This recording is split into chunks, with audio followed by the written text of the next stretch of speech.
Silence is never just silence. For over 60 years, Burkina Faso stood quietly while the world around it roared with laws, protests, crackdowns, and movements. Where others condemned or celebrated, it remained still. Unlike its neighbors, this West African nation never criminalized same-sex relationships. It did not embrace them, but it did not punish. Its silence was not an absence of opinion. It was a fragile middle ground, a space of neutrality born from colonial retreat and cultural conservatism.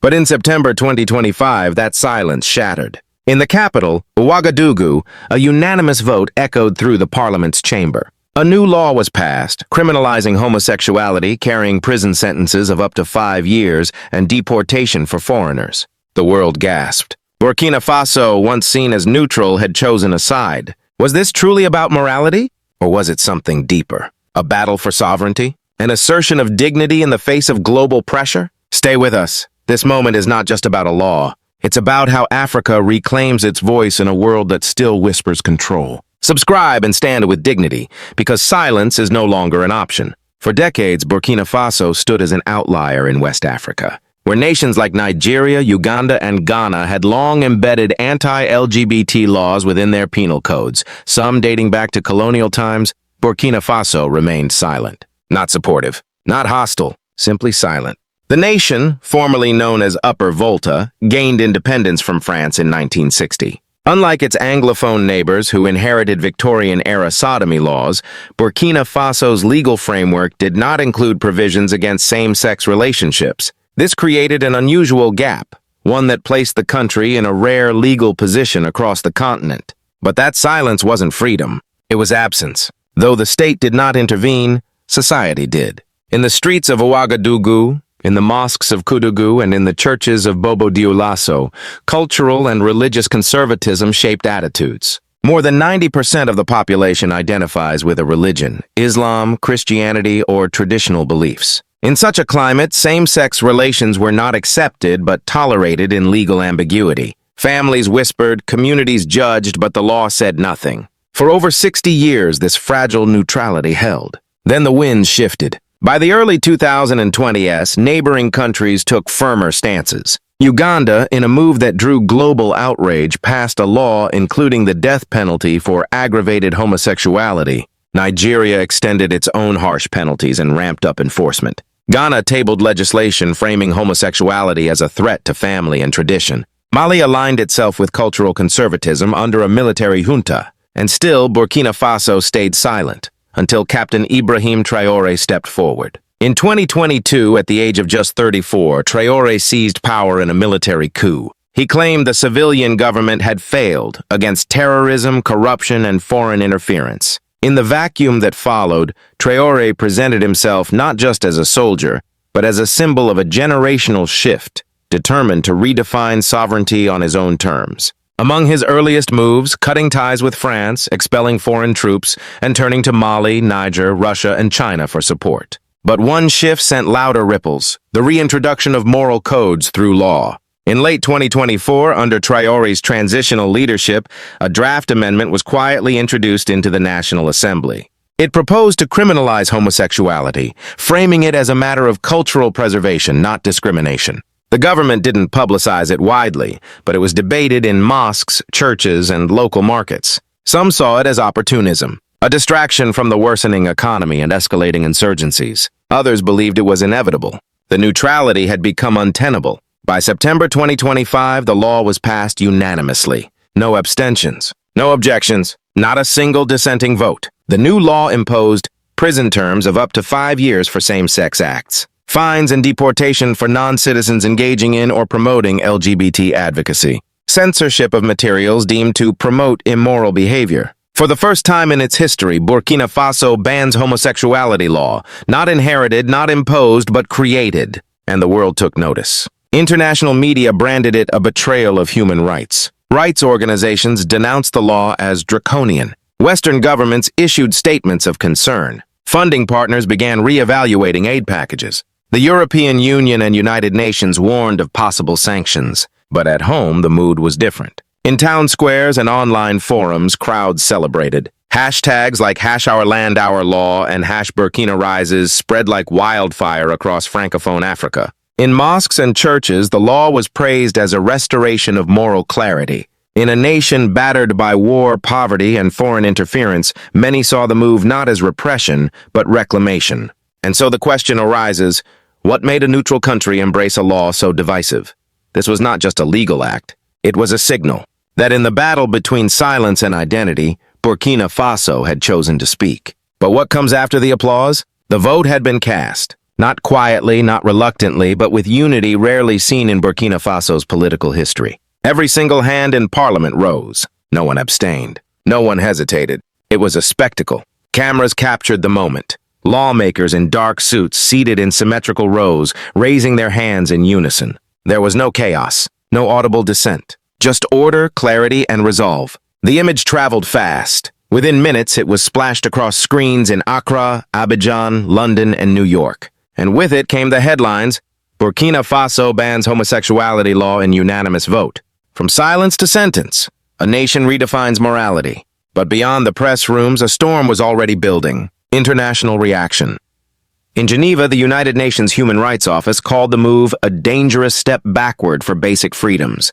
In Brussels, the European Commission threatened to reassess aid programs, citing concerns of democratic backsliding. In Washington, State Department officials raised alarms over press freedom and minority rights, suggesting the law may trigger diplomatic sanctions. NGOs and human rights watchdogs were swift in response. Amnesty International labeled the move a calculated rollback of progress. Human Rights Watch warned of escalating repression under military leadership. LGBTQ+ advocacy groups across Europe and the U.S. organized protests outside Burkina Faso's embassies. Aid reviews were initiated. Investment discussions paused. The world was watching and judging. Yet inside Burkina Faso, the mood was not defensive. It was electric. In the capital, Ouagadougou, citizens took to the streets not to protest, but to celebrate. Drums echoed across neighborhoods. Chants rose in unison. Our land, our law.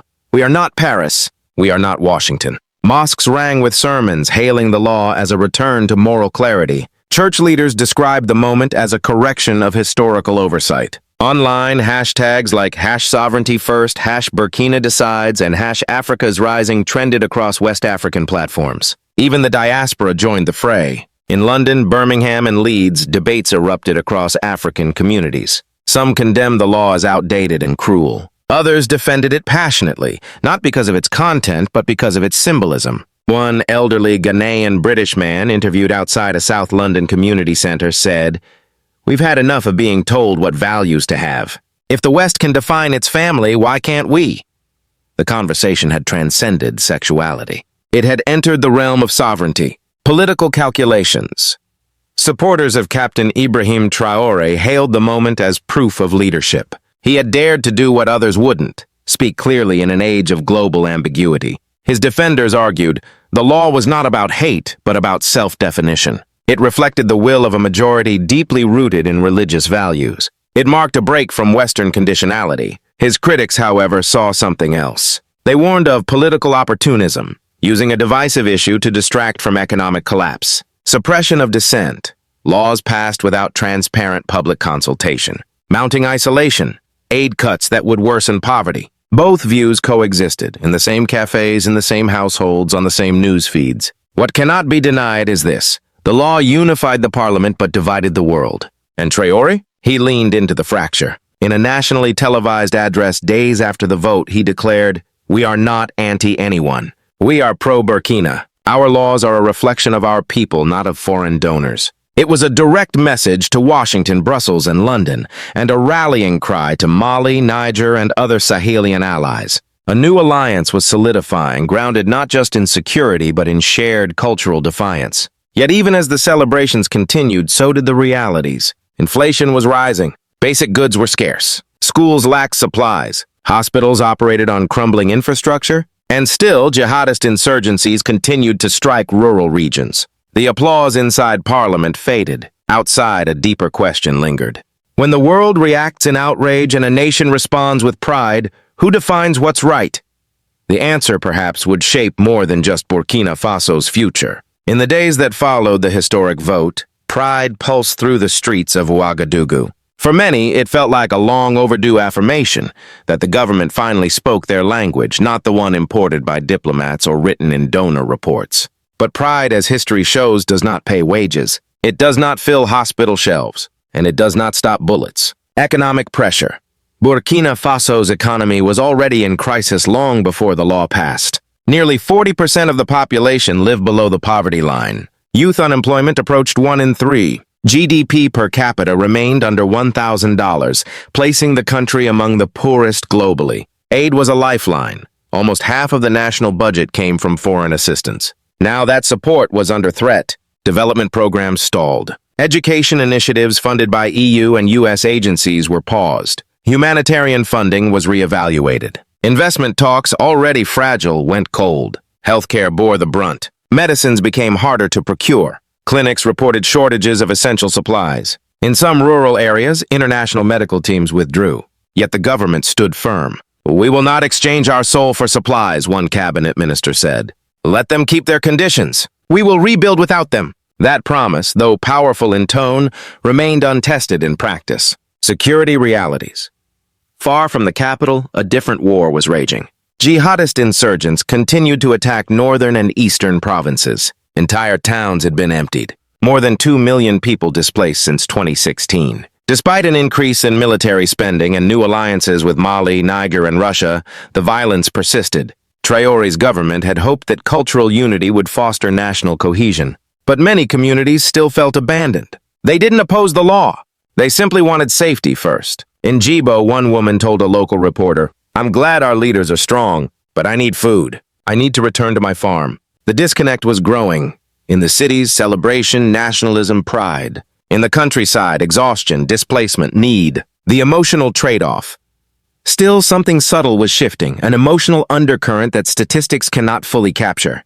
Across social media, a new tone emerged. Not just defiance, but dignity. Young users wrote, "We may be poor, but we decide our laws." Elders echoed, "Better a hungry man with honor than a full belly with chains." Our law, our land became more than a hashtag. It became a belief. This is where the power of narrative meets the weight of reality.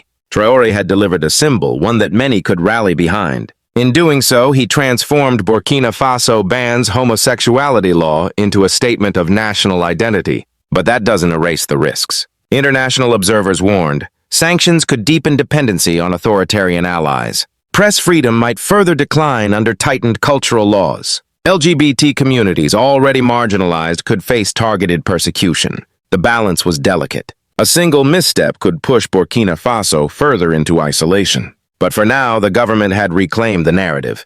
"We are not reacting to the West," a government spokesperson said. "We are returning to ourselves." The line was simple, clear, and deeply resonant. But it raised a critical question. Will dignity carry a nation through the storm of sanctions and insurgency? And that question is not just for Burkina Faso. It is for Africa and every society that dares to choose authenticity over acceptance. If you believe dignity is worth the price, tell us in the comments. Your voice builds the Africa we seek. Across the globe, the reaction was swift and deeply divided. To many in the West, Burkina Faso's new law was more than controversial. It was a betrayal. In Washington, policymakers voiced concern over democratic erosion. State Department briefings linked the law to broader patterns of repression under military regimes. Talks of sanctions gained momentum, both bilateral and multilateral. In Brussels, the European Union issued a joint statement expressing grave concern over the erosion of rights. Funding reviews were launched. Certain projects were quietly suspended. And from UN headquarters in Geneva, a chilling phrase emerged. Burkina Faso is at risk of isolating itself from the international community. But these declarations, stern as they were, did not go unanswered. In Ouagadougou, government officials responded, "We are not a satellite of foreign powers. We are a sovereign nation." This was not defiance for defiance's sake. It was strategic messaging. Traoré's administration carefully framed the Burkina Faso bans homosexuality law not as moral regression, but as a cultural reaffirmation. It wasn't about hate. It was about heritage, not Western liberalism, but African self-definition. The narrative resonated. Across Africa, leaders in Mali, Niger, Uganda, and even Ghana praised Burkina Faso for standing its ground. They saw the backlash from the West not as protection of rights, but as neo-colonial interference cloaked in concern. And herein lies the heart of the matter. African sovereignty versus Western norms. The law became a symbol, far beyond its legal content. It came to represent Africa's struggle to define its own modernity without apology and without external permission. For many in the global South, a deep hypocrisy was being exposed. Western nations celebrate self-reliance at home, yet condemn it abroad. They demand universal values, yet assert the right to interpret them through their own histories. Traoré's Burkina Faso posed an uncomfortable question. Why is self-reliance praised in Washington but punished in Ouagadougou? And there was no easy answer. The geopolitical tide was shifting. With support from Russia and China and closer military cooperation with fellow Sahelian juntas, Burkina Faso was aligning itself with a new bloc, less interested in values, more focused on mutual respect and strategic gain. The West viewed it as a dangerous realignment. Burkina Faso saw it as a long overdue divorce. Caught in between was the average citizen, uncertain, hopeful, wary. Still, the message was loud: our dignity is not negotiable. And for many across the continent, that message mattered more than any funding agreement. Can a continent define morality without Western permission? The world had reacted. And now Burkina Faso stood at a crossroads. Two paths stretched ahead, neither without consequence. The familiar road, reliance. One road led backward, though paved with comfort. It was the well-worn route of reliance. Development aid tied to political conditions. Military support dependent on moral alignment. Global partnerships dictated by Western norms. This path offered stability, but at a price. Every law passed, every decision taken required a nod from Brussels or Washington. It kept hospitals open and schools funded, but sovereignty often stayed negotiable. For decades, Burkina Faso's elites walked this road. And yet the result was clear. Poverty deepened. Terrorism surged. Dependency grew. The comfort had become a cage. The untrodden path. Sovereignty. Then came the other path. The one Traoré dared to walk. It was uncharted, risky, and full of thorns. But it was theirs. By aligning with Mali, Niger, Russia, and China, Burkina Faso began crafting a new diplomatic language, one that prioritized mutual respect over moral approval. This shift didn't promise comfort. It promised ownership. Burkina Faso's message to the world was clear. We may suffer setbacks, but they will be on our terms. And that, to many Africans, was worth everything. In village councils, mosques, churches, and diaspora living rooms, from Accra to London, Lagos to Birmingham, a new conversation emerged. Can we endure isolation for the sake of identity? Is dignity a luxury or a necessity? These are not academic questions. They are personal. For the elder in Hackney who remembers colonial textbooks. For the young man in Kumasi tired of watching leaders bow. For the grandmother in Ouagadougou who lost a son to insurgents and still believes in a future that is African first. This debate is no longer about one law or one leader. It's about whether a continent dares to define itself in full view of the world. The slogan says it all: our law, our land. But the echo is deeper: our life, our choice. And so we arrive at the real cliffhanger. As the dust settles, what path will Africa carve next? Conformity or courage? There are moments in history that linger longer than debate, not because of the laws they introduce, but because of the questions they provoke. When Burkina Faso's parliament raised its hands in unanimous vote, the world saw many things. Some saw regression, others saw rebellion. But for millions, it was something else entirely. A declaration, a line in the sand, a decision made not in fear, but in faith. Faith that dignity is not bestowed, it is claimed. Faith that Africa, for all its wounds, can stand upright. Faith that sovereignty is not a favor, it is a right. This is not about agreeing or disagreeing with the Burkina Faso bans homosexuality law. It is about something deeper. Who has the right to define what Africa is and who it belongs to? Across the diaspora, in cafes in London, churches in Birmingham, salons in Manchester, this question stirs an old ache and a new energy. Have we been too silent? Have we let others speak for us too long?